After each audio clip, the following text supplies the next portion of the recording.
Boa tarde, estamos começando mais um programa Médico da Família. Hoje, 16 de maio, quarta-feira, vamos falar sobre a relação entre pais e escola. Às vezes ela é um pouco traumática, por isso é importante tirarmos as dúvidas, verificar o que é certo, o que é errado. Os abraços de hoje vão para Ieda Pereira e familiares, moradores do bairro Coronel Antonino. Também para Francisco Vale e sua esposa Luzinete, liderança do bairro residencial Botafogo. E para Aurelina Silva e seu esposo Luiz Carlos, moradores do bairro Estrela do Sul. Um abraço a todo o povo do interior do Mato Grosso do Sul. Vocês que nos dão uma audiência maravilhosa, indistintamente. Claro, umas cidades mais do que a outra, mas o importante é que todos muito preocupados com as orientações na área da saúde. Que vocês tenham muita paz, muita harmonia. Obrigado pela audiência. A escola é uma maravilhosa colaboradora, mas educar é papel dos pais. E com base na boa educação que formamos um cidadão de bom caráter, com valores que constroem a sua personalidade. Por isso, a participação dos pais na educação dos filhos deve ser constante e consciente. Já que a vida familiar e escolar se completam, é por isso que estamos hoje com uma especialista neste assunto. Ela que é doutora em educação, doutora Ângela Costa, já conhecida de todos nós. Boa tarde, Ângela. Boa tarde. É um prazer tê-la aqui mais uma vez para tratar de um assunto que muitas vezes parece simples. Se a gente olhar naquele sistema antigo, tradicionalista, onde os pais levavam os filhinhos uniformizados, paravam na frente da escola, no final do dia iam buscá-lo, no final da manhã ou no final da tarde, dependendo de em que horários eles estudavam, e tinham uma relação, muitas vezes, mensal, onde os pais participavam da reunião entre pais, junto com a direção da escola, os professores. Hoje, qual é a importância desse papel dos pais e o papel também da escola? Qual é essa importância? Esse tipo de relação que existia nas gerações passadas, estava muito claro qual que era o papel de cada um, né? A escola vai ensinar e eu vou educar. Então não havia problema nenhum, todo mundo sabia qual era o papel de cada um. Hoje não. Hoje a família está jogando para cima da escola uma responsabilidade. Todo o papel da educação. E aí começa o grande problema, o grande equívoco da educação brasileira. Por quê? A escola, ela tem que ser vista, e eu tenho falado isso em várias palestras, como complementar à educação da família. A educação começa no berço. Né? Então, o papel principal é da família, dos pais. A responsabilidade da educação desse ser humano é de quem pariu, é de quem teve esse filho. A família é responsável. E isso tem que ficar muito claro, porque quando se joga para a escola esse papel, que não é dela, a gente encontra vários problemas, né? Ainda no outro dia eu estava numa palestra, assistindo uma palestra, falando exatamente isso. O professor passa a cumprir um papel de juiz. Ele só fica assim, cala a boca, não levanta, não bate, não vai. Quer dizer, não sobra tempo para ele ensinar, né? Porque ele está tendo que fazer um papel, cumprir um papel que não é o dele. E na realidade, Ângela, fica alguma coisa a desejar e muito. Porque você educar o seu filho, você mãe, pai, até avós que estão nos assistindo, é uma coisa. Você educador, professor, que tem que ministrar as matérias, né, o conteúdo didático, educacional, e ainda cuidar de uma educação junto com 40, 50 crianças, fica a desejar mesmo, não tem como. E por isso que a gente tem muitos professores até saindo da profissão. Né? Nós temos muitos professores pedindo licença, desgastados, porque essa relação ela não pode continuar do jeito que está. E qual seria então a relação favorável, qual seria essa relação que a família deveria ter com a escola, no seu ponto de vista? Eu acho que compromisso e responsabilidade. Eu tenho falado isso com diretoras de CEINFES e de escolas. Falo, aqui vocês têm que colocar limite. Falo, olha, seu filho conseguiu a vaga, está matriculado, mas aqui nós não aceitamos pais relaxados, relapsos, que abandonam essa criança. Primeiro lugar. Porque a gente tem visto isso acontecendo em creches. Tem criança, é impressionante a gente saber isso, mas tem criança que chega no outro dia na creche com a mesma fralda que ele foi ontem. Suja. Criança negligenciada, quer dizer, isso tem que ser falado, que isso é uma forma de violência. A negligência, o abandono é outra forma de violência. E isso está acontecendo e está muito encoberto, né? Porque, o que vai fazer? A escola é a primeira que tem que falar isso. Existem formas de aproximar os pais, a família da escola. Uma delas é uma lei existente hoje em Campo Grande, de minha autoria e de outros vereadores, inclusive o vereador Ribeiro também tem uma lei que é da família dentro da escola. Participação, a exigência, a obrigatoriedade dos pais conhecerem a escola. Porque tem pai que não sabe aonde o filho estuda. Não sabe nem o nome da professora. Não sabe nada, o local. Porque Exatamente. é a mãe que leva, a mãe Exatamente. que busca, e o pai, muitas vezes, vai jogar bola, vai tomar a sua cervejinha, chega cansado e não quer saber de nada, não participa da educação, essa educação escolar que o seu filho tem. Então, qual seria o método, você acha assim, que poderia surtir um efeito rápido para que esses pais possam vir para a escola e ajudar na formação dos seus filhos? Primeiro que eu acho que o papel da educação vai ser de formação desses pais é da escola. Porque é a escola que sabe mais, é que está estudando mais sobre isso. Então a escola tem que fazer isso, abrir as portas. Quer dizer, o pai tem que ter acesso a essa escola. Muita gente não entra também na escola, porque a escola se fecha. Tem muita escola que não deixa entrar ninguém. O pai só fica no portão, pega o filho no portão e entrega no portão. A escola tem que estar aberta a essa família, né? E procurar saber quais são os problemas maiores daquela comunidade e levar para uma discussão, para uma conversa, né? Então, eu acho assim, a formação dos pais para a educação dos filhos tem que ficar muito claro. É papel da escola abrir para debate, para palestra e tudo mais. Mas a responsabilidade da família tem que ser cobrada, sabe? Eu estou achando assim, essa relação está desgastada, mas está assim, cada um, sei lá, se protegendo. O pai não vai, não entra na escola, a escola também não deixa entrar. E eu sempre costumo dizer, a escola que se fecha tem alguma coisa para esconder. Porque a escola, se estiver fazendo um bom trabalho, ela não tem problema nenhum de abrir suas portas. Ela vai ter interesse em mostrar tem interesse o seu que o pai trabalho. mostre. Lógico. Porque muitos pais, eles só vão tomar conhecimento do problema dessa criança no final do ano, quando chega a reprovação, quando tem nota vermelha. Passa o ano inteiro sem tomar conhecimento disso, né? E a gente percebe, por exemplo, eu estava olhando alguns países que estão lá em cima, né, na educação, alcançam altos níveis, a responsabilidade da família é impressionante, como eles cobram do filho. Japão, Nova Zelândia, a escola está permanentemente ligada à família. Se a criança faltou, o diretor liga, escuta, faltou o que aconteceu com ele? Olha, ele não fez a tarefa, quer dizer, essa relação ela tem que ser muito direta. E transparente. E transparente, né? E frequente. A Ângela é doutora em educação infantil. É uma pessoa que conhece, que viaja o Brasil inteiro, dando palestras, participando de seminários, está envolvida sempre com a educação, principalmente a infantil. Eu lhe pergunto, este problema dos pais delegarem, transferirem a responsabilidade da educação propriamente dita dos seus filhos para a escola, é perigoso? Essa resposta você vai nos dar logo após os nossos comerciais. É rapidinho, já já voltamos.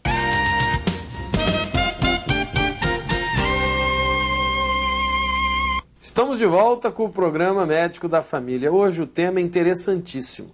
Relação entre pais e a escola. Porque já tivemos vários problemas onde os nossos filhos dentro da escola muitas vezes cometem transgressões, inclusive graves, e posteriormente você fala, mas você não sabia disso? A escola não te comunicou? Ou o pai não comunicou à escola? Essa falta de conteúdo de um para com o outro é que nós estamos discutindo aqui hoje. Estamos com uma especialista, ela é doutora em educação, é uma pessoa que conhece muito, e você já conhece ela também, doutora Ângela Costa, nossa amiga, uma pessoa que realmente tem conhecimento de causa. E aí, Ângela, eu lhe perguntei no bloco anterior, é realmente perigoso este ato de transferir para a escola a educação dos nossos filhos, aqueles pais que provavelmente por conta de outros afazeres delegam poderes para quem não pariu seus filhos, mas que está cuidando temporariamente dentro de uma sala de aula? Eu considero impossível, né, que a escola possa cumprir com esse papel da educação. Por quê? O ser humano, ele não nasce só no meio físico, ele nasce também no seu meio cultural. A gente leva isso para o resto da vida, né? A infância é marcante demais, a gente começa a envelhecer e vai percebendo cada vez mais como nós sofremos influência daquele pequeno período da infância, né? E eu costumo dizer assim, você vê doutores, você vê engenheiros, virou um chinelo, ele vai lá e desvira o chinelo, porque a gente, né, foi criado, se virar o chinelo a mãe vai morrer, quer dizer, a gente leva isso pro resto da vida, a gente sabe que não vai acontecer nada, mas e por que isso aí? Eu desviro até hoje. Até hoje eu desviro o chinelo. Deixa minha mãe vivinha lá. Aí, mãe, ó, um beijo. Pra minha também, um beijo. Porque... Não deixa o chinelo virado e você na sua casa. Se vai dar certo ou não, a gente não sabe. A gente não sabe. Mas eu digo assim, esse caldo cultural que a gente é formado, ele é muito forte. E é nesse caldo cultural, nesse nosso meio, é que é aprendido, é desenvolvido os valores que a gente considera como importantes para viver em sociedade. Como que a escola pode fazer isso? Ela não tem como fazer isso. Quer dizer, essa criança, quando chega à escola, vamos dizer assim, com seus 4 anos, até antes, coitadinha, ela passa, vamos dizer, 8 horas na escola e 16 horas em casa. Tá bom que passa 8 horas dormindo, né? Mas ela passa o fim de semana com a família. Quer dizer, a família, a mãe e o pai e as pessoas, a pessoa que cuida diretamente dessa criança, o senhor como pediatra sabe disso, ele vai passando esses valores de uma forma normal, não é ensinando. É no dia a dia, é no cotidiano. Quer dizer, a escola jamais vai conseguir fazer isso dessa mesma forma.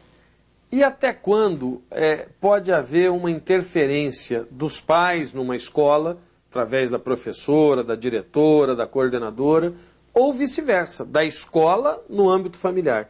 Pode haver essa interferência? É permitido isso no sistema educacional que vivemos hoje? Sim, o que eu percebo é o seguinte, muita gente coloca o filho na escola, não sabe quantos alunos tem na sala desse filho, qual é o nome da professora, qual é a formação que ela tem, porque ela vai ficar com essa criança durante o ano inteiro, né?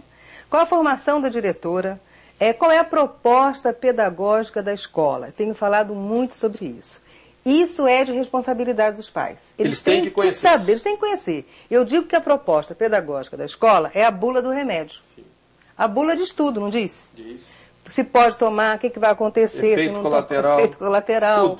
Quantas vezes você vai tomar aquele remédio, se tomar demais, o que vai acontecer, não é isso? É verdade. Então, a proposta pedagógica, ela é exatamente isso. Ela revela o que aquela escola pretende fazer com aquela criança. E muitos pais nem sequer sabem que existe a proposta pedagógica. É uma pena, né? É uma pena. Eu digo assim, todos os níveis sociais, não é assim, não, isso é para elite. Não é não. Todos os níveis. Todos os níveis. Eu quero saber, o pai tem esse direito de entrar na escola e perguntar quem é o professor do meu filho, qual é a formação que ele tem e qual é a proposta. É mais ou menos assim. É claro que toda regra tem exceção. Mas o rico coloca o filho na escola que dizem que é a melhor da cidade.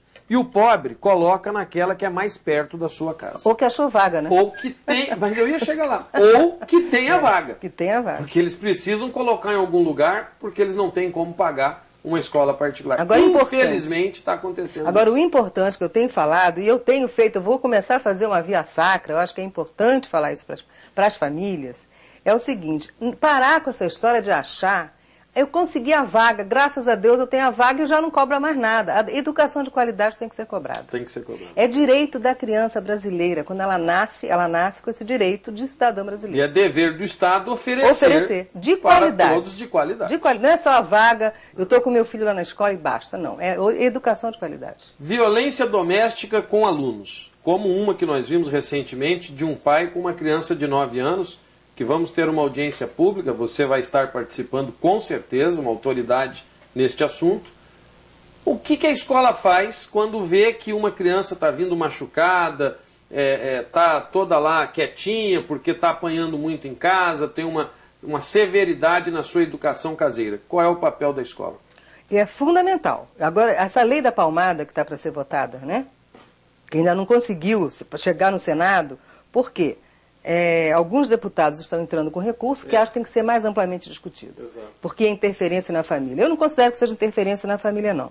Eu acho que a gente tem que ser tolerância zero. Exato. Violência contra criança, contra animais, contra idoso, é zero. Violência gera violência. Violência gera violência. Vai ter um adulto violento se você espanta É um teu filho círculo na infância. vicioso, né? Exatamente. Então eu digo assim, é compromisso da sociedade acabar com isso. Porque isso aí, ele vem de um rescaldo cultural, né? Da época da escravatura, que a gente Exatamente. acha que tem que bater. Capitão do mato. Né? Capitão E tem do gente que fala assim, mas a criança só aprende apanhando, não é não? É porque Lógico que você não. só sabe educar batendo, Você é não diferente. tem paciência para educar. Exatamente. Então não tenha filho, né? Porque criança, é lógico que os pais têm que ter... E a gente considera o seguinte, o que vai se fazer? A violência gera violência, nós vamos continuar com isso, depois vai reclamar de quê? De uma sociedade violenta que a gente vive. Como? Né? Então, o papel da família é importantíssimo, sabe por quê? Eu vejo assim, da família e da escola, né? A escola, ela tem que ser a interlocutora desses direitos da criança. Uma criança de 3 anos, que o maior índice de violência é de criança de 0 a 3 anos de idade. E essa criança... Indefesos. Indefesos. Imagina o grau de problemas psicológicos desse ser humano. Né? Vai crescer e vai ser uma pessoa violenta. Porque a pessoa que ele mais confia é o pai e a mãe. Ou quem está cuidando dele. Então dizem o seguinte, o que me deixa mais assustada, saiu recentemente um relatório, um estudo sobre isso pela Unicef. O que me deixa mais preocupada é que os números que aparecem para a gente, eles ainda estão muito encobertos. Porque a grande maioria não fala, não conta o que está acontecendo em casa. Geralmente quem denuncia a violência é a classe pobre. A classe média alta não. É um silêncio absoluto e acontece tranquilamente a violência dentro da família. Né? Que é uma pena e é inaceitável. Doutora Ângela, o tema é vasto, a senhora realmente tem um conhecimento que passa com muita tranquilidade a todos. Essa audiência pública nós vamos avisar para que vocês possam participar. Eu quero agradecer a sua participação, os seus ensinamentos. Que Deus possa continuar iluminando seus passos e a sua vida. Obrigada. Eu tenho dedicado a minha vida a ser realmente a interlocutora dos direitos dessas crianças, a servir de voz, para que a gente realmente acabe, né, com essa violência, com essa covardia. É um exemplo de educadora, de tudo. Uma pessoa que eu tenho o maior carinho. Se você tem críticas, sugestões, fale com a gente. O nosso e-mail, medicodafamilia@hotmail.com. Por carta, escreva Rua Independência 260, Vila Santa Luísa. O CEP 79005-260. O nosso compromisso é de fé e saúde. Reflexão do dia de hoje. Vamos lá, vamos mudar de vida. Faça de todas as armas que o feriram um caminho para o aprendizado. A experiência é um nome que cada qual dá aos próprios erros. Portanto, aprenda com seus erros, para não repeti-los, mas não faça com que esses erros o tornem uma pessoa amarga. Veja o lado bom de tudo o que te acontece e vá para a vida sem armas, sem rancores, sem amarguras. Aproveite o que a experiência de vida lhe trouxe de bom e enfrente o que está por vir de peito aberto e alma leve, sempre com Deus ao seu lado. E é isso que eu desejo a todos vocês. Enfrentem os problemas, os desafios, mas sempre de peito aberto, alma leve, porque quem está dentro do seu coração é Deus, é o nosso Senhor. É Ele que vai nos dar a força para vencermos os obstáculos. E você precisa disso, como eu, como todos, porque nós precisamos da luz de Deus, precisamos do sal de Deus para que possamos realmente enfrentar os problemas do dia a dia. Pense nisso e com certeza a tua vida será melhor. Hoje é quarta-feira, daqui a pouquinho estarei aí na Perpétuo Socorro, no santuário, porque cada um no seu tempo. Se você crê, vá à casa de Deus, vá lá, entregue a sua fé, reabasteça a sua fé, e eu tenho certeza que você vai sair muito melhor do que entrou, independente da sua religião. Continue crendo, continue a serviço de Jesus Cristo. Tenham todos um excelente fim de tarde, uma noite pra lá de maravilhosa e abençoada. Fiquem com eles, os anjos de Deus, eles vão te proteger. Até amanhã.